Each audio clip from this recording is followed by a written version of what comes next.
The queen lived in a beautiful castle. She had a daughter whom she dreamed of. The child had black hair and snow-white skin. Therefore, they named her Snow White. The queen soon died. The king did not grieve for a long time. A year later, he brought a new queen to the palace. She was beautiful but angry. The woman brought a magic mirror with her. Every day she admired her reflection in him and asked him the same question: who is the most beautiful in the world? The mirror has always told only the truth. Therefore, it honestly praised the beauty of the queen, and the woman beamed with happiness. Snow White grew, and every year her beauty blossomed brighter.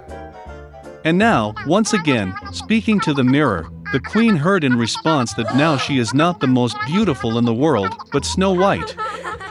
The queen was not going to endure this in her own palace. She ordered her faithful servant to lead the princess into an impenetrable thicket and kill. But the servant could not, even for the sake of the queen, kill the sweet girl.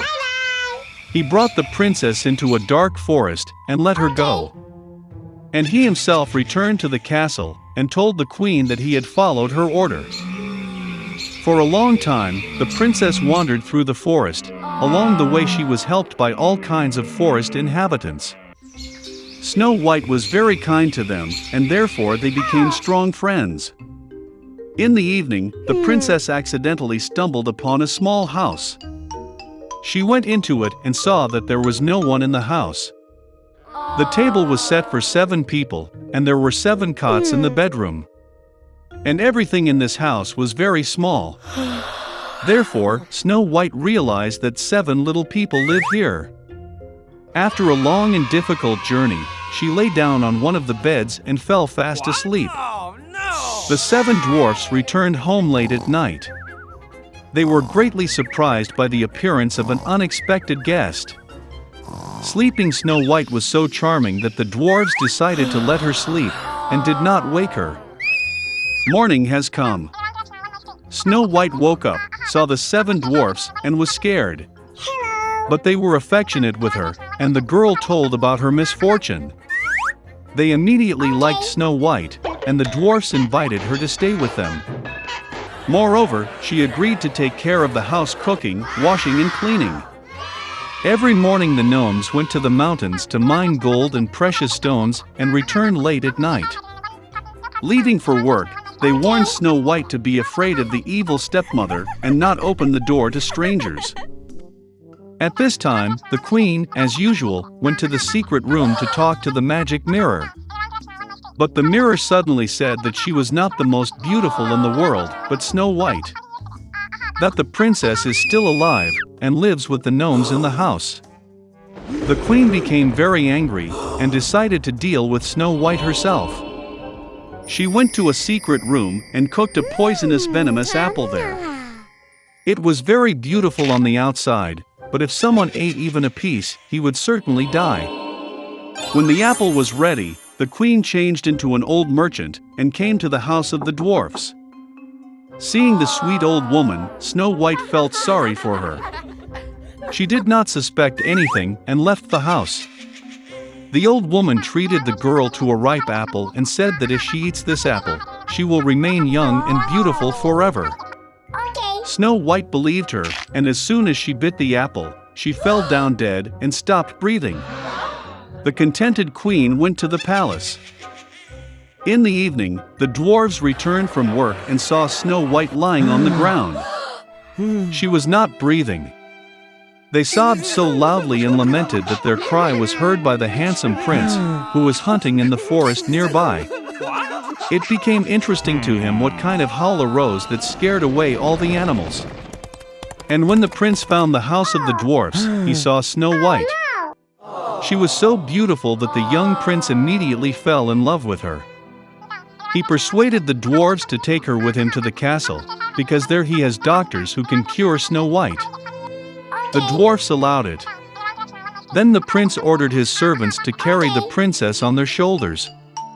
And when they were carrying her, it happened that the servants stumbled over some bush, and from the concussion a piece of a poisonous apple fell out of Snow White's mouth, and she woke up.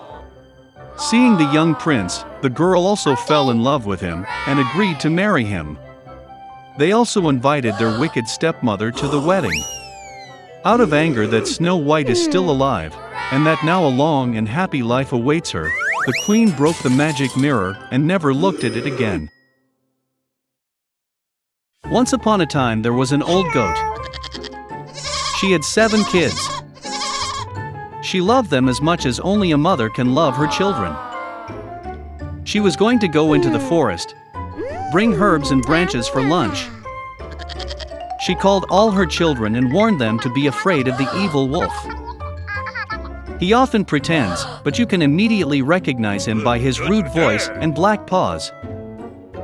The kids understood everything and assured their mother that they would be very careful. The old goat set off calmly. Little time has passed. Suddenly, someone knocked on the door and shouted in a rude voice that the kids should immediately open it. But the kids from the rough voice realized that it was a wolf. They answered that it was not mother's voice. Her voice was kind and thin, and this voice was very rude, which means it was a wolf. Then the wolf went to the merchant and bought himself a large piece of chalk. He ate it, and his voice became thin. He came back, knocked on the door, and in a thin voice asked the kids to open it. The wolf put its paw on the window and waits. And the kids saw her and answered that the mother's paws were not black, but white, which means it was a wolf. Then the wolf ran to the bakery and asked to give him some dough. The wolf anointed his paw with the dough. The villain approached the door for the 3rd time, put his white paw on the window and knocked. They saw the kids that the paw was white, and thought that it was their mother. They opened the door, but there was a wolf in front of them. They got scared and began to scatter in all directions.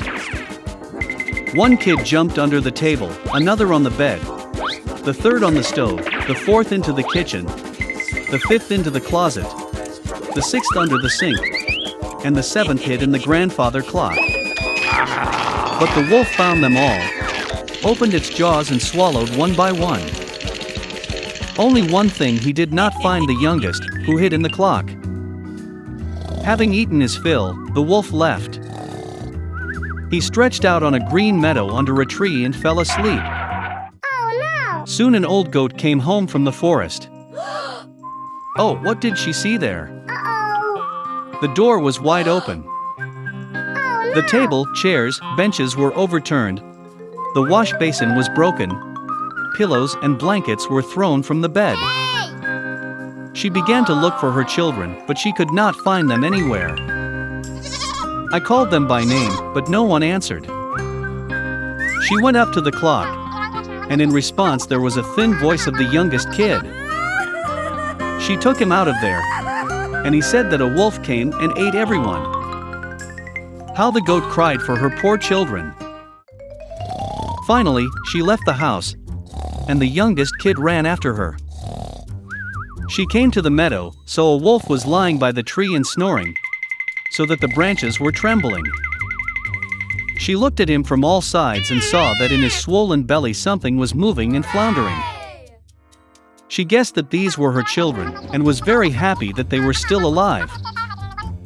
She told the kid to run home as quickly as possible and bring scissors, a needle and thread. Then the goat cut the belly of the wolf with scissors, and from there one kid stuck out its head. And then the others jumped out, all 6, and nothing bad happened to them. What a joy it was! They began to hug their mother, jump and dance. Then the old goat said it would be nice to teach the wolf a lesson while he was still sleeping. They pulled stones and stuffed them into the wolf's belly. An old goat sewed up his belly, but he did not notice anything, never even moved. The wolf slept, got to his feet and felt such a thirst in his belly that he decided to drink water from the well. He barely approached the well, bent down to the water, and heavy stones pulled him to the bottom of the well. 7 kids saw this and began to dance for joy with their mother. That's how they taught the evil wolf a lesson. No!